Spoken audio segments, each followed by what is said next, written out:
Vamos a hacer una lectura en la palabra del Señor en el Evangelio de Marcos, capítulo 8, versículos 22 al 30.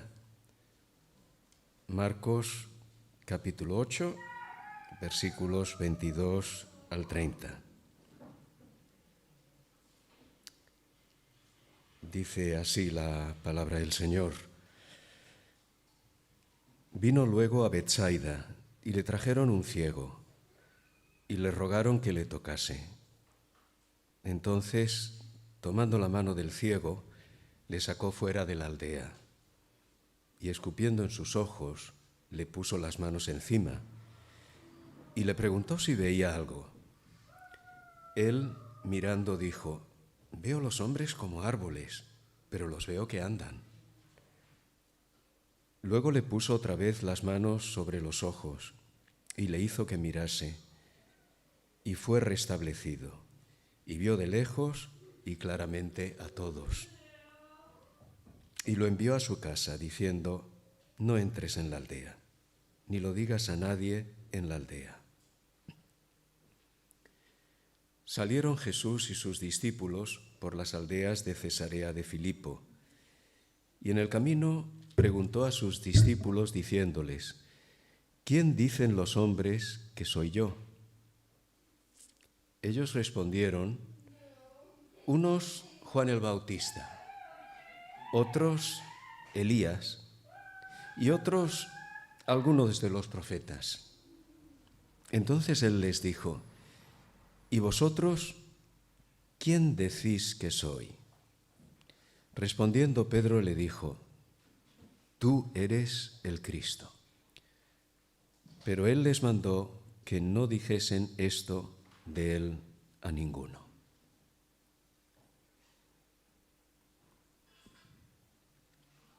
Hace ya unos cuantos años, bastantes, cuando era estudiante universitario, fui a un campamento de GBU que se celebraba en Alcanar. Y un día fuimos a visitar el pueblo de Morella, en Castellón. No sé si alguna vez habréis visitado este pueblo, pero es un pueblo que tiene unas ruinas antiguas y concretamente un castillo que se sitúa muy alto, a unos 1000 metros de altitud. Y bueno, pues íbamos un grupo de jóvenes caminando y conmigo había un joven que era ciego de nacimiento. Y llegamos a este castillo que veis en la foto y allá arriba, en la parte más alta, pues hay como una especie de balcón donde se puede divisar el valle que queda alrededor. Realmente un valle precioso. Y la reacción de los jóvenes que íbamos en aquella excursión fue aquello de decir: «¡Wow! ¡Qué vista tan magnífica!». Pero no nos dimos cuenta que estaba aquel joven ciego al lado nuestra. Y se me acercó y me dice: «Paco, ¿me puedes explicar lo que se ve?». Aquello me sobrecogió. Estábamos disfrutando de algo realmente precioso y no habíamos caído que este joven no podía verlo. ¿Y cómo le explico yo a este joven ciego de nacimiento lo que estoy viendo? Bueno, intenté hacerlo. Nunca olvidaré aquella escena. Qué privilegio teníamos el resto de poder disfrutar, de divisar aquella extensión y belleza. La sanación de ciegos es uno de los milagros que más se repite en el Nuevo Testamento. Sabemos concretamente de 6 ciegos. Posiblemente hubo más, pero el Evangelio relata la narración de 6 ciegos que fueron sanados por Jesús. Muy conocido, por ejemplo, es el caso de Bartimeo en Jericó, cuando ya Jesús estaba cerca de Jerusalén. También aquel ciego que se nos relata en el Evangelio de Juan, capítulo 9, que los fariseos pues le planteaban todo tipo de preguntas porque de ninguna forma querían admitir que este hombre ciego había sido sanado. Y así hay otros. Y este del que hemos leído es el ciego de Betsaida. Betsaida, una ciudad que quedaba allí junto al mar de Galilea, lugar frecuentado por Jesús. Hemos leído esta sanación del ciego de Betsaida junto al pasaje siguiente, que aparentemente no tuviera mucho que ver. Es como que hubiera un corte entre el versículo 26, donde finaliza la narración de la sanación del ciego, y el capítulo 27, que se va además a desarrollar en otro pueblo, Cesarea de Filipo, otra ciudad. ¿Y cuál es la relación entre la sanación del ciego de Betsaida y la confesión de Pedro, tú eres el Cristo, el Hijo del Dios viviente? Pues en pocas palabras y de manera sencilla es esta. En Betsaida se produce la sanación de un ciego por naturaleza, digamos, la visión física. El pasaje siguiente, de 27 al 30, nos describe otro tipo de sanación. Es la visión que recibe Pedro de quién es Cristo, es decir, recibe visión espiritual. De hecho, en otra versión del Evangelio de Mateo, que nos narra este mismo acontecimiento, el Señor Jesús le dice a Pedro que esto que acaba de decir no se lo reveló carne ni sangre, sino el mismo Espíritu de Dios. Efectivamente, Pedro había recibido luz para entender quién era Cristo, el Mesías, el Cristo, el Hijo del Dios viviente. De modo que, en definitiva, tanto el primer pasaje como el segundo, la sanación del ciego como la confesión de Pedro, nos habla de sanación de ceguera. En un caso, ceguera física, que ilustra y es una especie de parábola dramatizada de lo que va a ser el segundo pasaje, la sanación espiritual. Estos dos pasajes se centran realmente en un mensaje crucial, en una parte importantísima del desarrollo del Evangelio de Marcos. Está como a la mitad, de hecho casi en el centro de la narración del propio Evangelio, y va a haber un cambio muy importante entre, de hecho, lo que es la descripción del milagro del ciego de Betsaida y la confesión de Pedro. Y es este. Con la sanación del ciego de Betsaida finaliza lo que podríamos decir es la primera sección, la primera parte del Evangelio de Marcos, caracterizada por un Jesús que se ha hecho muy popular, un Jesús que ha realizado muchísimos milagros, hasta este mismo, no va a ser el último, pero si leéis el Evangelio de Marcos del principio hasta este punto, capítulo 8, versículo 26, veréis la cantidad de milagros que se nos narra. El último o el penúltimo fue la alimentación de los 4.000, que había venido precedida no mucho antes por la alimentación de los 5.000, con lo cual Jesús era absolutamente popular. Podríamos decir un ministerio hasta aquí de éxito, hasta tal punto que casi que se tiene que esconder porque la gente no le deja ni a él ni a los discípulos vivir. Pero realmente va a haber un cambio muy notable a partir del capítulo 8, versículo 27. Cambia el signo de la narración del Evangelio y a partir de ahí Jesús va a anunciar 3 veces su muerte.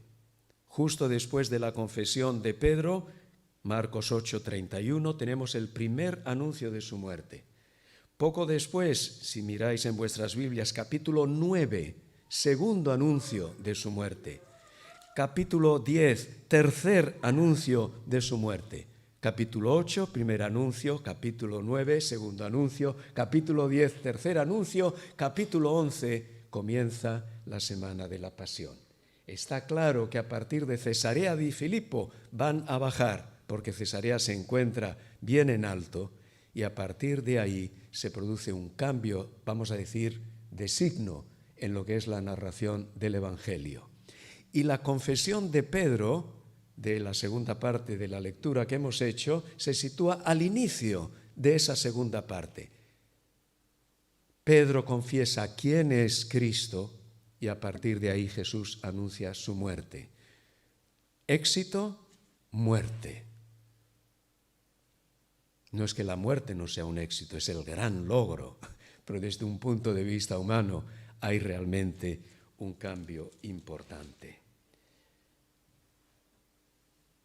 Y en ese punto crítico de cambio en la narración del Evangelio, que comienza con esa confesión de Pedro, nos hace ver el Evangelio que realmente la clave en la vida está en recuperar o en obtener la visión espiritual.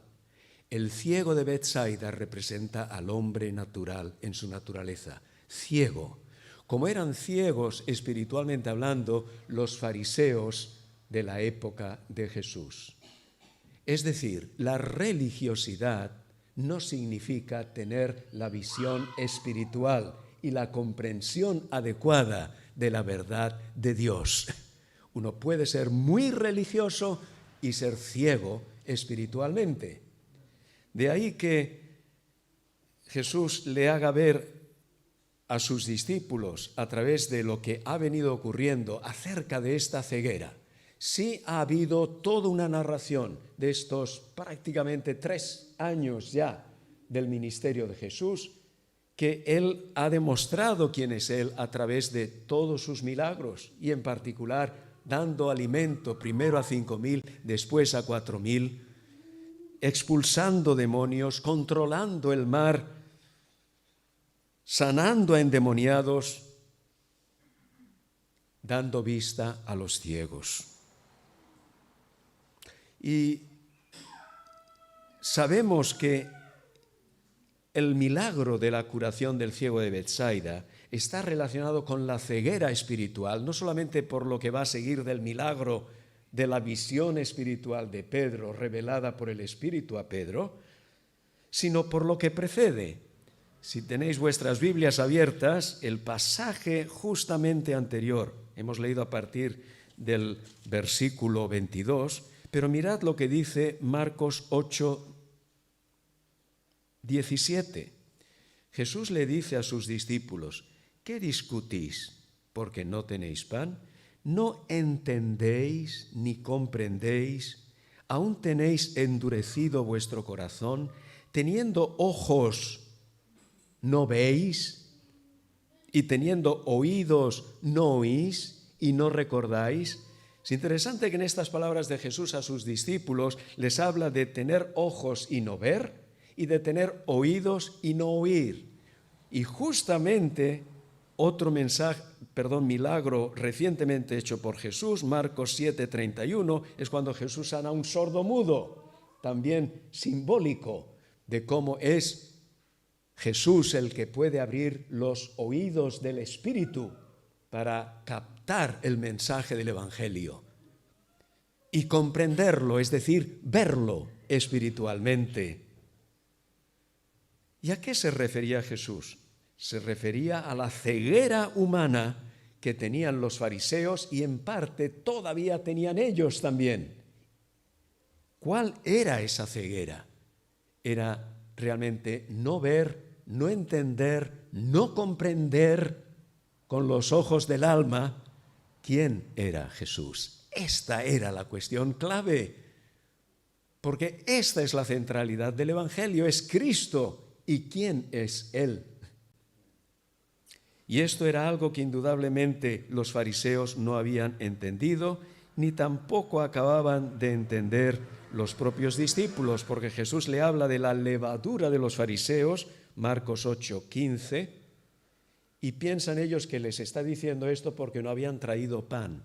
Pero Jesús se refería a otra levadura, no a la levadura del pan, sino a la levadura de la hipocresía de los fariseos y de la pantalla, especie de pantalla espiritual que ponían, freno, escudo, que no podía pasar el mensaje de Cristo. Era el orgullo, era el escudo de su autosuficiencia y de su ensimismamiento, que no daban lugar y apertura al mensaje, a la persona y a la obra de Jesús. Era muy evidente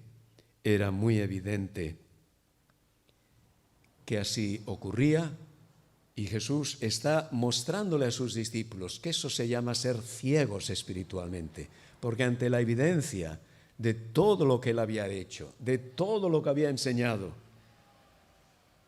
debían ver y comprender que no era un mero profeta. De hecho, en la segunda parte del pasaje, antes de la confesión de Pedro, os dais cuenta que la pregunta que Jesús le hace tiene que ver con su persona. ¿Quién dicen los hombres, en sentido de la gente, que soy yo? Esta era la clave. Y ellos le responden, pues unos Juan el Bautista, otros Elías y otros algunos de los profetas. Pero de ahí no pasaban. Vivimos tiempos en los que hablar de verdades absolutas tiene mala prensa. Pero el meollo, el corazón del mensaje del Evangelio y de la fe que proclamamos los cristianos es Cristo. ¿Y quién es Él?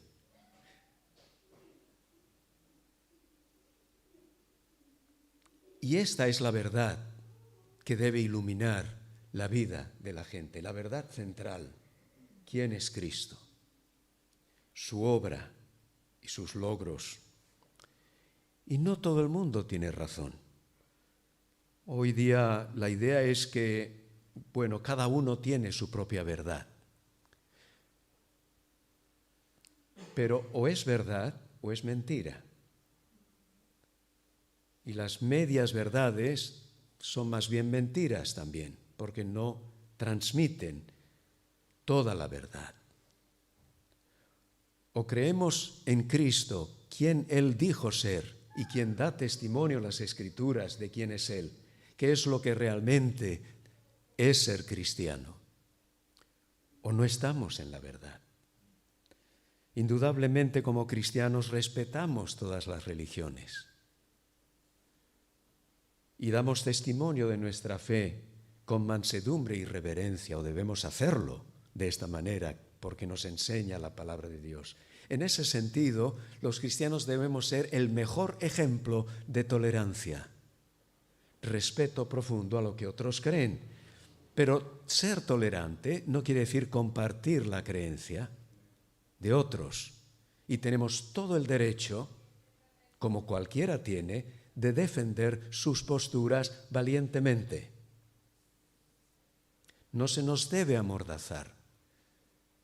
La tendencia del pensamiento actual, aunque no se diga así y se hable de la libertad, es más bien cierta mordaza. Muchos de los que presumen de ser tolerantes son intolerantes con los que tenemos otro concepto de tolerancia. ¿Sí? Y tenemos que ser valientes en predicar quién es Cristo para nosotros los cristianos, bajo el testimonio de la palabra de Dios. No es Cristo una opción más, es la opción, es el camino singular, la verdad y la vida. Por eso creemos que aunque respetamos al mundo musulmán, están en error, no están en la verdad. Porque los musulmanes creen que Jesucristo fue uno de los profetas más importantes. Sí, como aquellos que decían Juan el Bautista o Elías. Pero ellos no creen que Cristo fue crucificado y muerto en la cruz. Y por supuesto, en el efecto de su muerte expiatorio a nuestro favor. Respetamos al hinduismo, pero el hinduismo suele ver, porque hay mucha diversidad, pero por lo general ven a Jesucristo como un maestro espiritual o gurú, también como un avatar, o sea, una manifestación divina, pero desde luego no como hijo de Dios. O el hinduismo es verdad o el cristianismo es verdad, y si el cristianismo es verdad, el hinduismo es falso. Lo respetamos. Pero podemos decir para nosotros es falso. En el judaísmo, Cristo no es reconocido como Mesías. Para nosotros los cristianos, Cristo es el Mesías. Así que la cuestión central es ¿quién es realmente Cristo? Y la luz del cielo es la que puede iluminar a las personas, como un día nos iluminó a nosotros por el Espíritu de Dios, para entender fundamentalmente esto: ¿quién es Cristo? Cristo el Mesías, el Hijo de Dios, el Señor con toda autoridad, aquel que reina y reinará definitivamente por siempre, aquel que es el Señor de nuestra vida, el Supremo Señor. El apóstol Pablo escribe en 2 Corintios 4:6, Dios que mandó que de las tinieblas resplandeciese la luz, en referencia a la creación, es el que resplandeció en nuestros corazones para iluminación del conocimiento de la gloria de Dios en la faz de Jesucristo. Aparte de Cristo, no hay luz. Él es la luz del mundo. Yo soy la luz del mundo, singular, no una de las luces que pueden iluminar a la gente. Yo soy la luz del mundo. Y como cristianos podemos dar testimonio humilde, sencillo, respetuoso y ponerlo con esa singularidad. Cristo, nuestro Señor, es el Señor. Ese es el centro de lo que creemos. Y aparte de Él, el mundo está en tinieblas. Segundo lugar, vamos ahora a la segunda parte del pasaje. En este mapa que veis en la pantalla, podéis ver dónde se situaba Betsaida, ahí justo al norte del mar de Galilea. Y la ciudad a la que se van a dirigir está ya en las faldas del monte Hermón, que veis un poquito más al norte, cubierto en su cima siempre de nieve, porque era un monte muy alto. Y Cesarea de Filipo se encontraba ya en el camino de subida. Es significativo el lugar geográfico. ¿Por qué? ¿Por qué se lleva Jesús a sus discípulos a Cesarea de Filipo?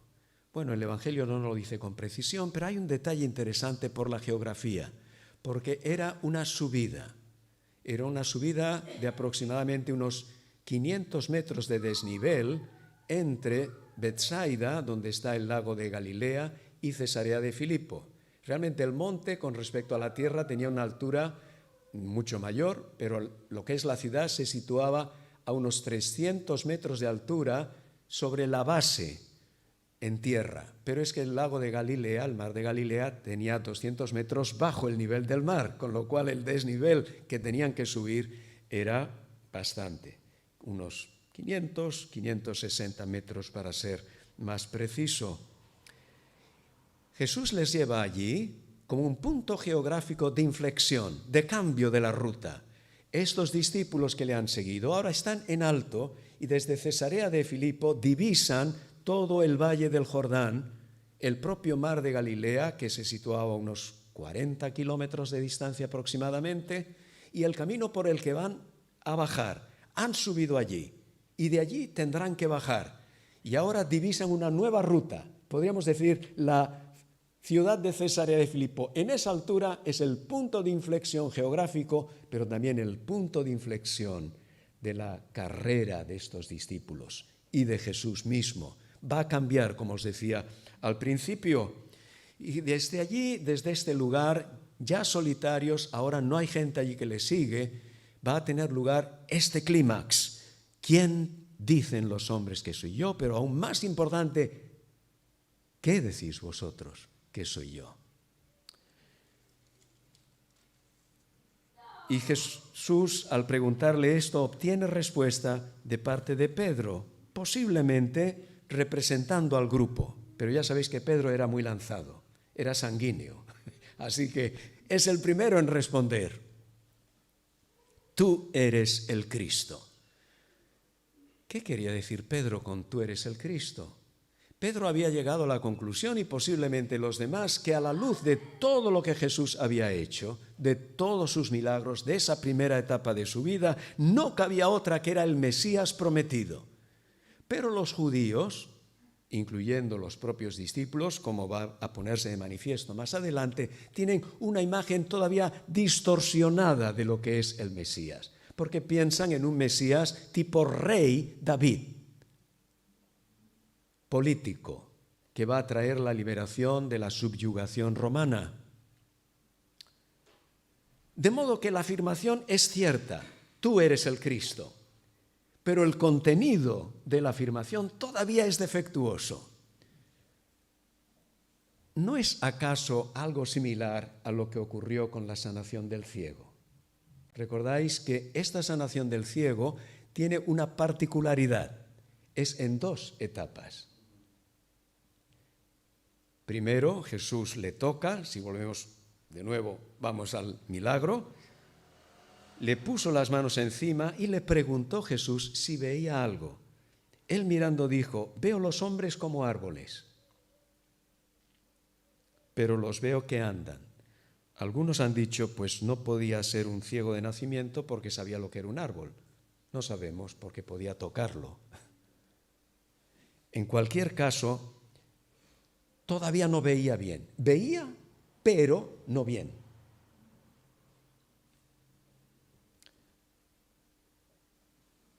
Entonces Jesús le puso de nuevo las manos sobre los ojos y le hizo que mirase, y fue restablecido y vio de lejos y claramente a todos.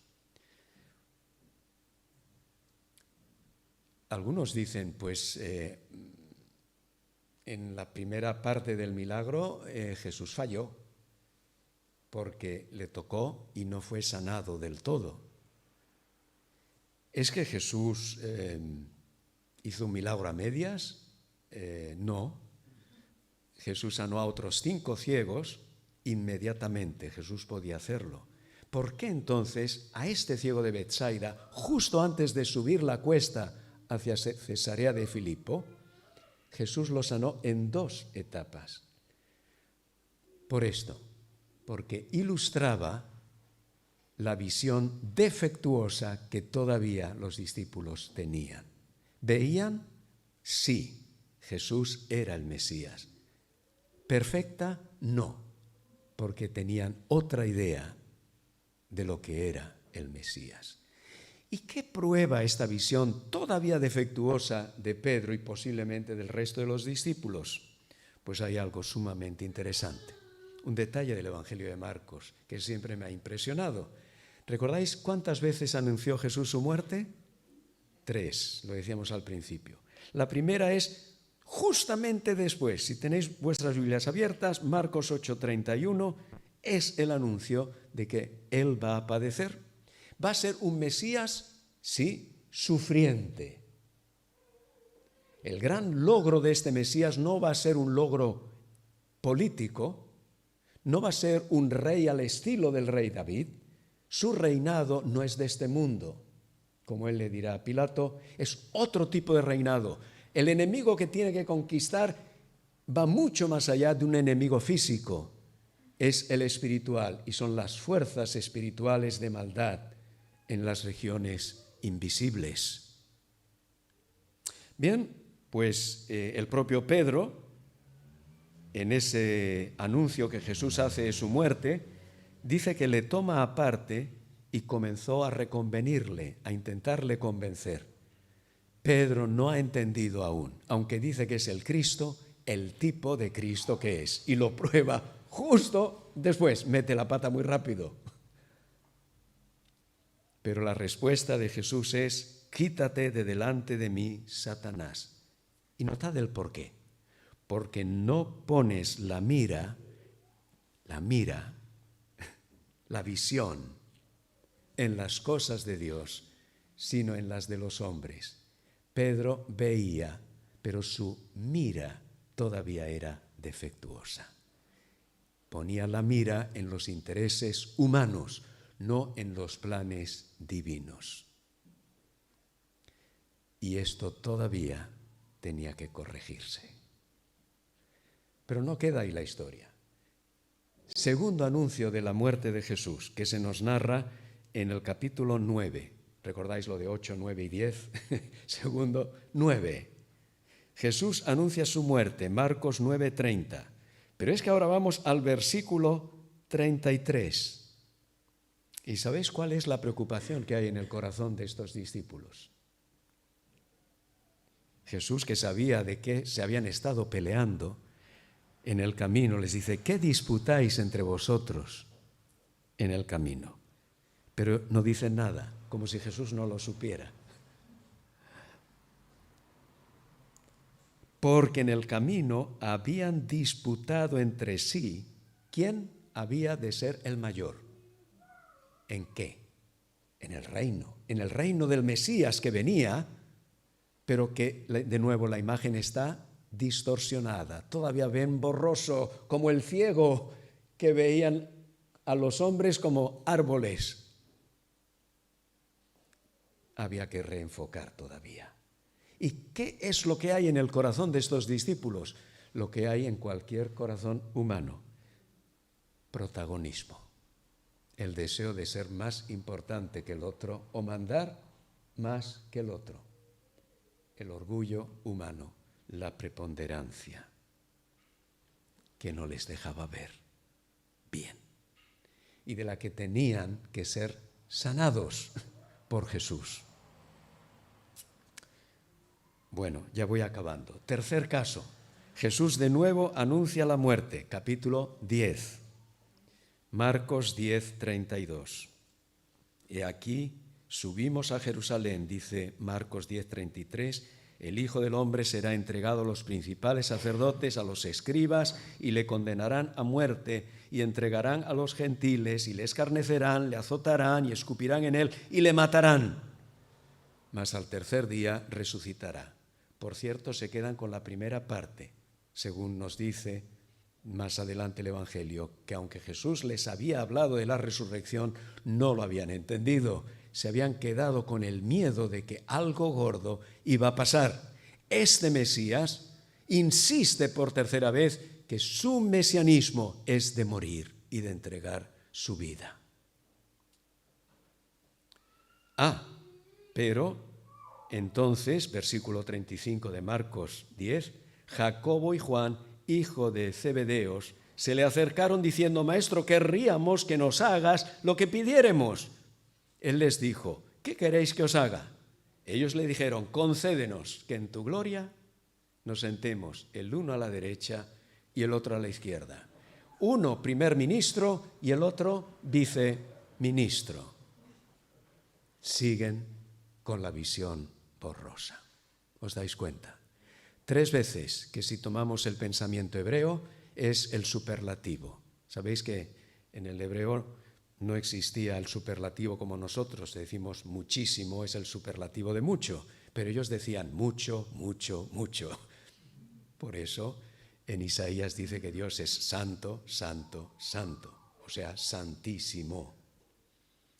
3 veces Jesús les ha hablado, haciéndoles ver que tienen la visión correcta en cuanto a que Él es el Mesías, el Hijo de Dios, pero es todavía una visión distorsionada. Sabemos que va a ser la misma obra del Espíritu de Dios después de la resurrección de Cristo, que ellos van a entender el verdadero camino del discípulo. ¿Qué significa realmente ser discípulos de Cristo? ¿Qué significa tener visión espiritual? Significa, puesto en palabras de Jesús, en este capítulo que hemos leído en el versículo 34, si alguno quiere venir en pos de mí, niéguese a sí mismo, deje su ensimismamiento, deje su preponderancia, deje su sentido de autosuficiencia en la vida y tome su cruz y sígame. Ese es el discípulo. Esa es la visión.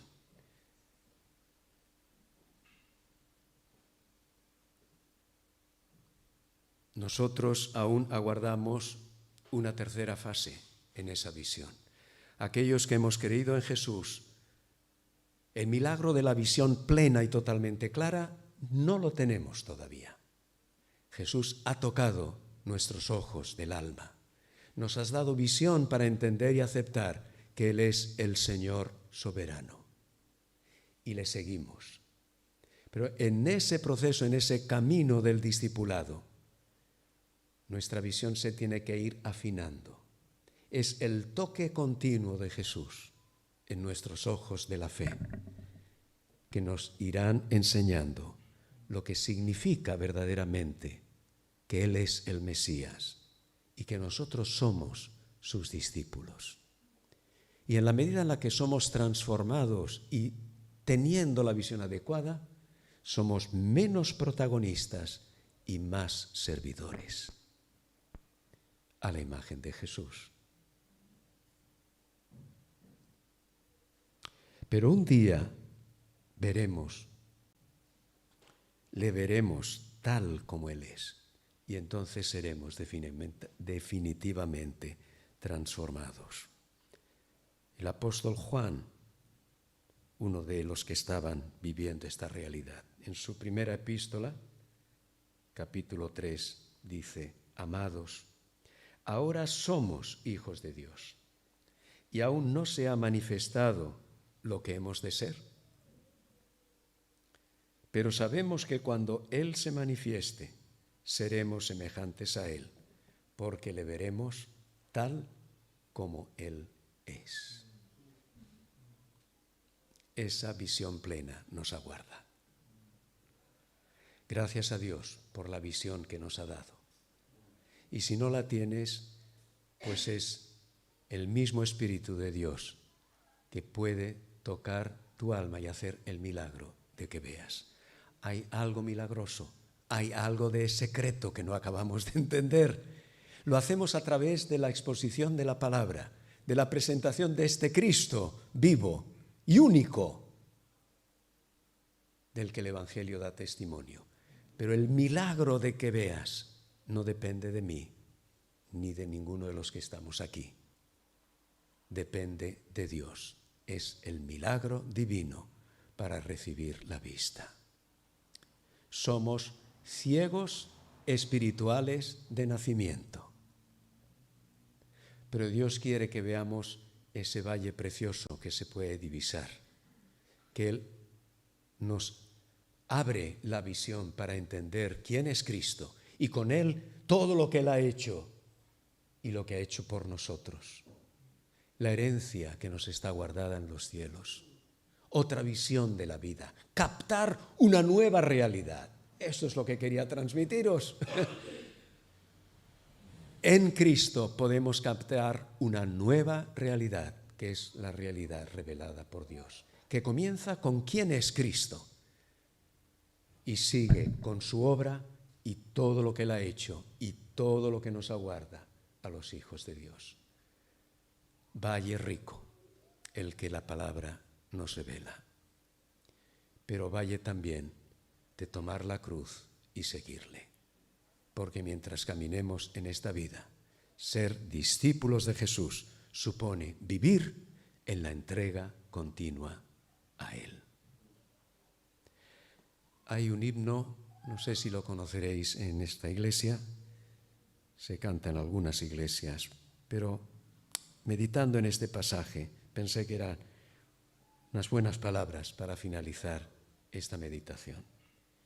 Esta oración que debe estar en la vida de estos de nosotros que ya hemos recibido visión espiritual, pero aún es defectuosa, hasta el día glorioso que nos aguarda. Esta puede ser también tu oración. Oh Dios de mi alma, sé tú mi visión. Nada te aparte de mi corazón. Noche y día siempre yo pienso en ti, y tu presencia es luz para mí. Oremos.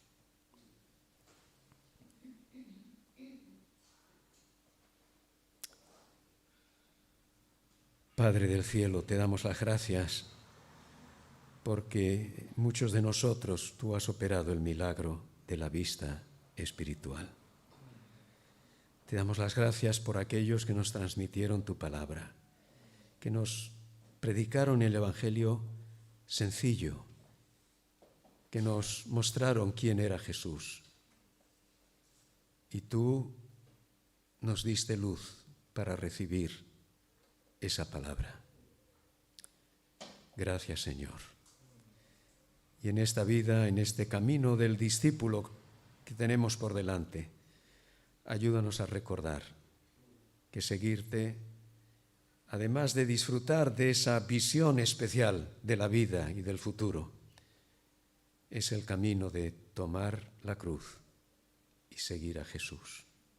Ayúdanos, Señor, para dejar el ensimismamiento, la preocupación por nosotros mismos, esta levadura que envenena la vida. Y ayúdanos a servirte a ti y servir a los demás por amor a ti. En el nombre de Jesús. Amén.